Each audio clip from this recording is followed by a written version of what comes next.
It's a common question I get asked. How did you end up in the desert?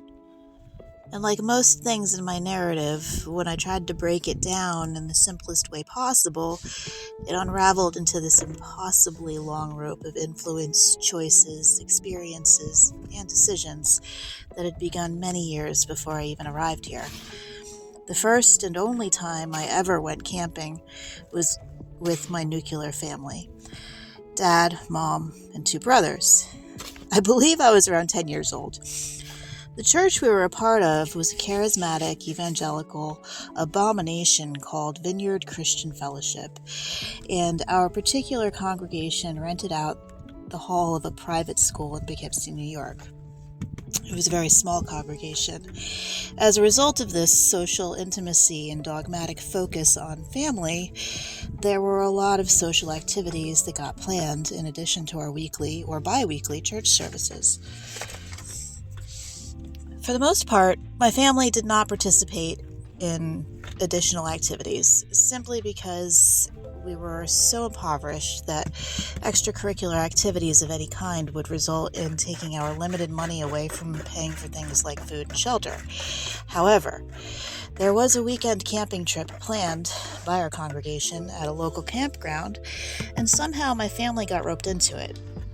A tent and camping supplies were loaned to us, and my father thought this was a great idea for a quality bonding experience. If you have read any other writing on my memories growing up, you know that my childhood was a violent, authoritative shit show.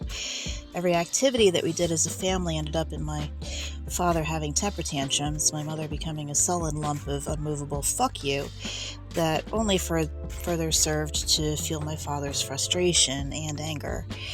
And my brothers and I, caught somewhere in the middle of this, simply trying to self-regulate in the middle of this, avoid shrapnel and direct hits, if we could. And in my case, protect my brothers, especially, from getting hurt. All of these details are relevant, I promise. The thing my family, and especially myself, was not known for was our participation and enjoyment of outdoor activities of any kind, especially as a family unit. Now, don't get me wrong, I was kicked outside as much as any other kid was in the 80s and 90s, but I had no clue as to what to do with myself out there. We were tethered verbally to stay within the boundaries of whatever yard we had at the time, which typically wasn't very safe or big or interesting to children.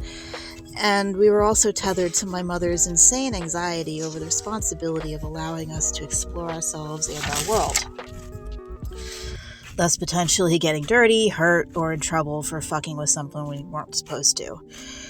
As a result of all these rules and reactions, I quickly decided that the least noisy and painful way I could navigate all of this was by bringing a book everywhere and quietly sitting still while reading. This was typically really annoying and boring to do outside, so I'd eventually just sneak back inside and find a corner to be invisible in. I had no concept of camping or sleeping outside in a tent. Honestly, I don't think my mother did either. What could possibly go wrong? I don't remember much of the camping part. I know there was quite a few families that decided to participate, which was nice because my brothers and I had other kids to run around with. I remember the campground was pretty nice, with real bathrooms and a playground area, I think.